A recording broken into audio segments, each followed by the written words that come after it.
Hello everyone. మనం 1000 MCQs చేస్తున్నాం కదా! 1000 ఎంసీక్యూస్‌లో భాగంగా ఈరోజు మనము economy, current affairs related MCQs ఎక్కువగా ఉన్నాయి. అవి చేద్దాము.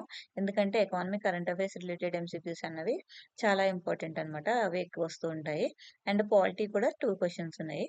వీటిలతో పాటు ఎకానమీలో మనం ఏం చేస్తున్నామంటే రీసెంట్‌గా జీడీపీ బేస్ ఇయర్ చేంజ్ అయింది కదా! దాని డీటెయిల్స్ చూద్దాము. అసలు జీడీపీ బేస్ ఇయర్స్ ఎన్ని సార్లు చేంజ్ చేశారు? అండ్ న్యూ జీడీపీలో తీసుకున్న మెథడాలజీ ఏంటి? దాని డీటెయిల్స్ చూద్దాము. And consumer price index base year కూడా చేంజ్ అయింది. దాని రిలేటెడ్ ఇన్ఫర్మేషన్ కూడా చూద్దాము.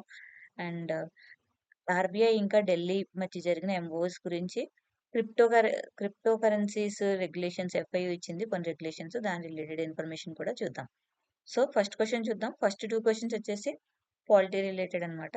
ఈ 2 అయిన తర్వాత కంప్లీట్ క్వెషన్స్ అన్నీ ఎకానమీ గురించే ఉన్నాయి. Consider the following statements under the second and third schedules of the Indian Constitution. Judges of the Supreme Court, Judges of the High Court, Controller and Auditor General of India, President of India, Union Ministers. Which of the above offices are common to both second and third schedules? Second and third షెడ్యూల్లో రెండిట్లో common ఉన్న officers ఏంటి అని అడుగుతున్నారు. So common ఉండేవి ఏంటంటే judges of the supreme court, judges of the high court and control auditor of the India CAG. So second schedule వచ్చేసి మనకి అలవెన్సెస్, ప్రివిలేజెస్ గురించి ఉంటుంది. అండ్ థర్డ్ షెడ్యూల్ వచ్చేసి మనకి ఓత్ అండ్ అఫర్మేషన్ గురించి ఉంటుంది. సో ఇక్కడ యూనియన్ మినిస్టర్స్ థర్డ్ షెడ్యూల్లో ఉంటారనమాట. సెకండ్ షెడ్యూల్లో ఉండరు. సెకండ్ షెడ్యూల్లో ప్రెసిడెంట్ యొక్క అలవెన్సెస్, ప్రివిలేజెస్, ఎమోల్మెంట్స్ గురించి ఉంటుంది. సో రెండిట్లో కామన్ గా ఉండేవైతే ఆఫీసెస్ అయితే ఈ 3. కరెక్ట్ ఆప్షన్ వచ్చేసి option A 1, 2 and 3. Next question చూద్దాం. Consider the following pairs regarding committees on state reorganisation. Independence తర్వాత స్టేట్ రీఆర్గనైజేషన్ ఎలా చేయాలి అని కమిటీస్ వేశారు కదా! ఇంపార్టెంట్ కమిటీస్ అనమాట ఇవి. S K Dar commission and JVP committee, Fazal Ali commission. ఏవి లాంగ్వేజ్ బేసిస్ తీసుకోమన్నవి, ఏవి రిజెక్ట్ చేయమన్నవి అన్న దాని మీద ఈ question. So S K Dar commission recommended linguistic basis, JVP committee rejected language as basis, Fazal Ali commission accepted language as basis. ఇందులో ఏది కరెక్ట్ అంటే ఆప్షన్ 2 అండ్ 3 కరెక్ట్ అనమాట. సో జేవీపీ కమిటీ రిజెక్ట్ చేసింది language as basis. S K Dar committee కూడా రిజెక్ట్ చేసింది అనమాట. ఫజల్ అలీ కమిషన్ మాత్రమే accept చేసింది. సో ఇక్కడ కరెక్ట్ ఆప్షన్ వచ్చేసి ఆప్షన్ 2 అండ్ 3. నెక్స్ట్ క్వశ్చన్ చూద్దాం. Which of the new base year for GDP calculation announced by ministry of program statistics and programming implementation. So GDP calculation అన్నది change చేసినప్పుడు, base year change చేసినప్పుడు ఖచ్చితంగా దాని related question అయితే వస్తుందన్నమాట ఏ competitive ఎగ్జామ్లోనైనా. సో ఇక్కడ కరెక్ట్ ఆప్షన్ వచ్చేసి 2022 టు 2023 కింద బేస్ ఇయర్స్ కింద తీసుకున్నారనమాట. సో ఇక్కడ కొత్త దాంట్లో దీని రిలేటెడ్ ఇంకొక సెక్యూరిటీ కూడా చూద్దాము. Which of the following methodologies has been introduced in the latest GDP revision to adjust for inflation in both raw materials and finished goods? ఇక్కడ డబుల్ డిప్లేషన్ మెథడ్ తీసుకున్నారనమాట. ఇంతకుముందు ఏంటంటే ఓన్లీ సింగిలే ఉండేది.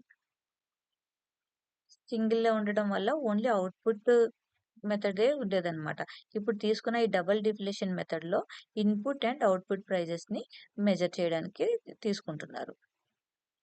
సో ఎక్స్ట్రా ఇన్ఫర్మేషన్ చూద్దాము. GDP base year related ఇప్పటి వరకు మనకి independence వచ్చిన తర్వాత ఇప్పటి వరకు 8 times GDP base year change చేశారు. లాస్ట్ వచ్చేసి 2011 టు 12 అనమాట. ఇప్పుడు దీన్ని చేంజ్ చేశారు 2022 టు 2023 కింద. ఫస్ట్ బేస్ ఇయర్ వచ్చేసి 1948 టు 49 అనమాట. సో దీంతో పాటు ఎక్స్ట్రా ఇన్ఫర్మేషన్ ఏంటంటే మన నేషనల్ ఇన్కమ్ అన్నది ఫస్ట్ ఎప్పుడు కౌంట్ చేశారంటే నేషనల్ ఇన్కమ్ అన్నది 1949లో కౌంట్ చేశారు. సో దీన్ని ఇలా కౌంట్ చేయడానికి నేషనల్ ఇన్కమ్ కమిటీ ఒకటి ఫామ్ చేశారు. దాని చైర్పర్సన్ వచ్చేసి PC Mahalanobis. So GDP related ఇన్ఫర్మేషన్తో పాటు ఎక్స్ట్రా మనం నేషనల్ ఇన్కమ్ గురించి కూడా తెలుసుకున్నాము. అండ్ ఈ రెండింటిని రిలీజ్ చేసేది ఏంటంటే national statistical office under the ministry of statistics and programme implementation. So మనకి GDP base year related and GDP గురించి కొన్ని ఎక్స్ట్రా ఇన్ఫర్మేషన్ వచ్చిందని అనుకుంటున్నా. నెక్స్ట్ క్వశ్చన్ చూద్దాం. The base year for the consumer price index has been revised from 2012 to which year? 2024 అన్నమాట. So దీని related extra information చూద్దాం మనం ఇప్పుడు. ఇంతకుముందు ఏం చేసేవాళ్ళంటే పార్షియల్ ఇండైసెస్ తీసుకునేవారు ఈ సిపిఐ క్యాలిక్యులేషన్‌లో. అంటే for example CPI industrial workers, CPI agricultural labourers, CPI rural ఇలాగ డిఫరెంట్ డిఫరెంట్ ఉండేవి. దీంట్లో దీని బేసిస్ మీద తెలిసేవారనమాట. కానీ ఇప్పుడేం చేశారంటే పాపులేషన్ వైడ్ మెజర్స్ తీసుకున్నారు. అంటే ఏం లేదు సిపిఐ కంబైన్డ్ అనమాట. దీంట్లో ఏముంటదంటే రూరల్ ఇంకా అర్బన్ హౌస్ హోల్డ్‌ది ఎంటైర్ కంట్రీలో హ్మ్. ఖర్చు చేస్తాండి. ఇప్పుడు సిపిఐ అంటే ఏంటి? రిటైల్ ప్రైజింగ్ ఇన్‌ఫ్లేషన్ ఎంతుందో కౌంట్ చేయడమే కదా! సో, దీంట్లో ఇది ఉంటుందనమాట. అండ్ ఇంకా మనం ఇప్పుడు ఓటీటీలో మనము పే చేస్తూ ఉంటాం కదా! సబ్స్క్రిప్షన్ తీసుకుంటాం కదా! దాన్ని కూడా కన్సిడర్ చేస్తున్నారంట ఇందులో. సో, దీన్ని పాపులేషన్ వైడ్ మెజర్స్ కింద మార్చండి అని ఇంతకుముందు ఎవరైనా రికమెండ్ చేశారా అంటే యెస్ చేశారు. ఎవరు చేశారంటే రంగరాజన్ కమిటీ రికమెండ్ చేసింది. ఐ హోప్ సిపిఐ గురించి మీకు అర్థమైందని అనుకుంటున్నా. నెక్స్ట్ క్వెషన్ చూద్దాం. Flexible inflation target. నార్మల్‌గా మన ఇన్‌ఫ్లేషన్ టార్గెట్ అన్నది మానిటరీ పాలసీ కమిటీ ఏసిన తర్వాత 2016 నుంచి రివైజ్ చేస్తూ వస్తున్నారు కదా! ఇది థర్డ్ టైమ్ అన్నమాట. 2026 నుంచి 2031కి ఆహ్, ఎంతుంది ఇన్‌ఫ్లేషన్ అంటే సేమ్ అంతనే ఉంచారు. సో, 4% ఉంచారు. ఇంకా మనకి బ్యాండ్ వచ్చేసి ప్లస్ ఆర్ 2%. ఈ ప్లస్ ఆర్ 2% ఎందుకిస్తారంటే external factors like crude oil prices మనకి వోలటాలిటీ ఉంటది కదా! దాని గురించి ఇంకా డిమాండ్ సప్లై సైడ్స్‌లో ఏదన్నా ప్రైజెస్ ఒకటేలా ఉండవు కాబట్టి మనకిది ప్లస్ ఆర్ మైనస్ 2% ఉంటుందన్నమాట. సో, ఆహ్, మనం ఎక్స్‌ట్రా ఇన్ఫర్మేషన్ చూద్దాము. దానికంటే ముందు క్వెషన్ చూద్దాం. Consider the following statements regarding flexible inflation target in India. The inflation target is set jointly by the central government and the Reserve bank of India. ఇది correct అన్నమాట. The target is based on the wholesale price index. Wholesale price index కాదు. Consumer price index అన్నమాట. ఈ statement incorrect. The tolerance band is plus or minus 2% around the target. ఇది కరెక్టే. Statement 1 and 3 correct options. So, ఈ CPI గురించి మనం extra information అనుకున్నాం గదా! సారీ ఇన్‌ఫ్లేషన్ గురించి. ఇన్‌ఫ్లేషన్ ఎవరు చేస్తారంటే మానిటరీ పాలసీ ఫ్రేమ్‌వర్క్ కమిటీ అని ఒకటి ఇంట్రొడ్యూస్ చేశారనమాట. అదెప్పుడు ఇంట్రొడ్యూస్ చేశారంటే reserve bank of India act 1934ని అమెండ్ చేసి ఆహ్, ఈ మానిటరీ పాలసీ ఫ్రేమ్‌వర్క్ కమిటీని ఇంట్రొడ్యూస్ చేశారు. ఎవరు రికమెండ్ చేశారు అంటే ఉర్జిత్ పటేల్ కమిటీ రికమెండ్ చేశారు. ఈ కమిటీలో ఈ ఎంతమంది ఉంటారంటే 6 మెంబర్స్ ఉంటారు. 3 members from RBI and 3 members from central government నుంచి ఉంటారనమాట. సో, ఓటింగ్ జరుగుతుంది. మెజారిటీ ఓటింగ్ బట్టి డెసిషన్స్ ఉంటాయి. అండ్ ఆర్‌బీఐ గవర్నర్‌కొచ్చేసి కాస్టింగ్ ఓట్ ఉంటుందనమాట. ఆర్‌బీఐ గవర్నరే చైర్‌పర్సన్. మానిటరీ పాలసీ పాలసీ క ఫ్రేమ్‌వర్క్ కమిటీ యొక్క చైర్‌పర్సన్ ఎవరంటే RBI governor. So, inflation target rate change చేశారు కదా! ఇది థర్డ్ టైమ్ చేశారు కదా! అందుకని దీని రిలేటెడ్ మానిటరీ పాలసీ గురించి కూడా ఎక్స్‌ట్రా ఇన్ఫర్మేషన్ ఇచ్చాను. నెక్స్ట్ టాపిక్ చూద్దాం. నెక్స్ట్ టాపిక్ కంటే ముందు మనం దాని రిలేటెడ్ ఎంసీక్యూ చూసి దీని ఎక్స్‌ట్రా డీటెయిల్స్ చూద్దాం. Which finance commission recommended that states should transition towards raising funds directly from the market instead of relying solely on ఎన్ఎస్ఎస్ఎఫ్. ఈ ఎన్ఎస్ఎస్ఎఫ్ గురించి కూడా మనం చూద్దాము. 14th ఫినాన్స్ కమిషన్ అన్నమాట ఆన్సర్. సో, మనం ఇలా చదివితే ఏం గుర్తుండదు కదా! దాని రిలేటెడ్ ఇన్ఫర్మేషన్ చూద్దాము.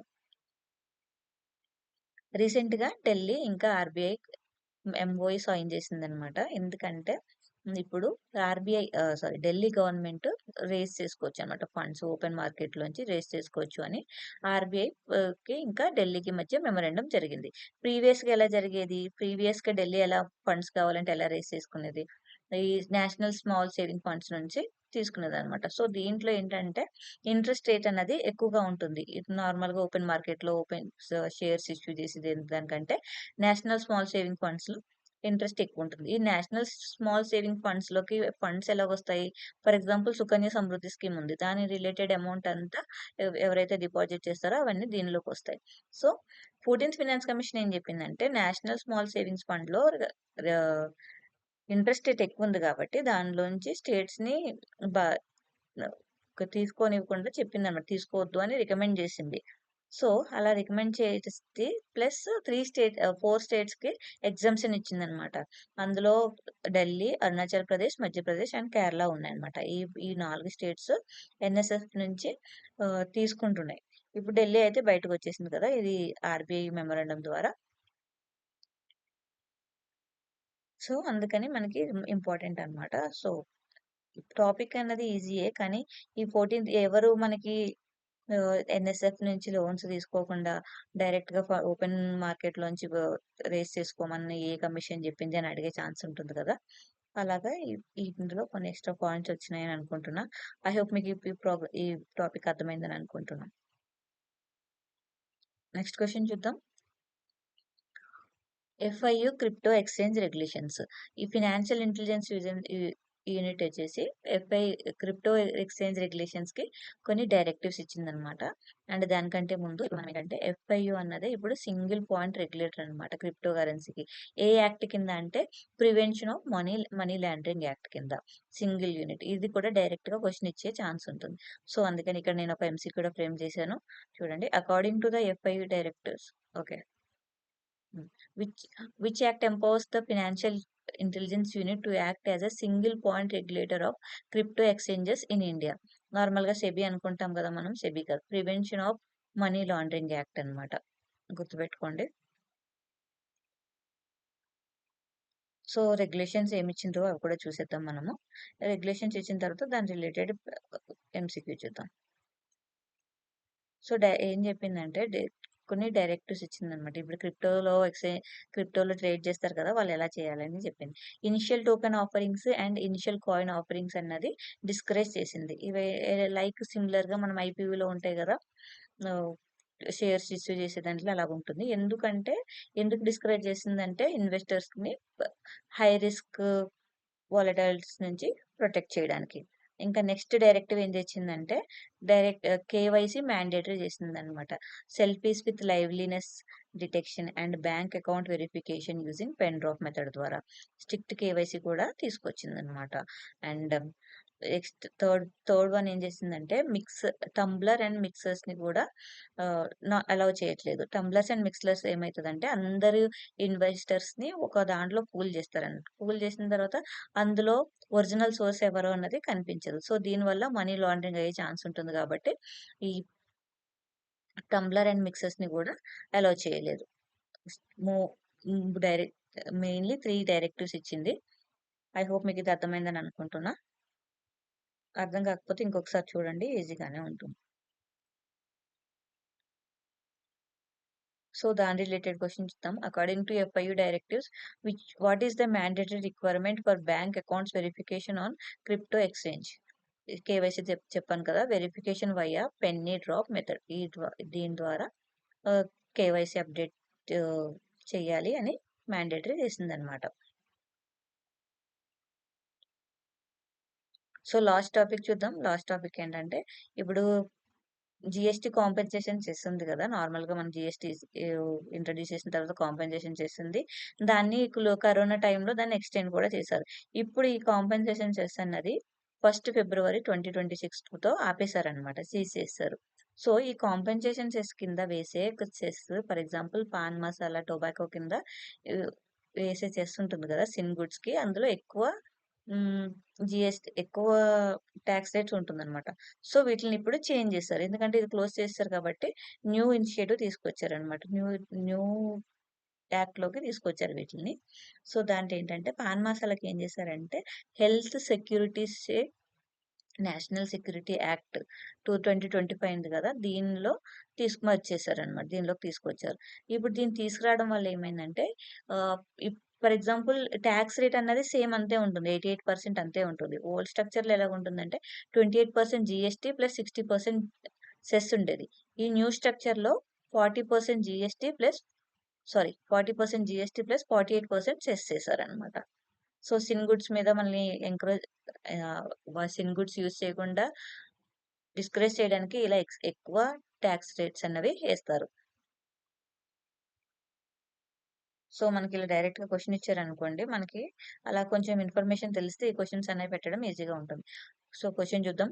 What is the name of the act introduced to manage the transition of taxes on pan masala? ఆహ్, ఆప్షన్ వచ్చేసి హెల్త్ సెక్యూరిటీసే నేషనల్ సెక్యూరిటీ యాక్ట్ 2025 అన్నమాట. ఇది ఫ్రెండ్స్ ఈరోజు 10 MCQs related to economy, current affairs MCQs. I hope మీకు ఈ video useful అయిందనుకుంటున్నాను. ఎవరైనా మీ friends సివిల్స్‌కి prepare అయితే వాళ్ళకి ఇవి షేర్ చేయండి. బాగా యూజ్ అవుతాయి. And upcoming AP group 1, group 2 కూడా యూజ్ అవుతాయి. Thank you for watching. Have a great day.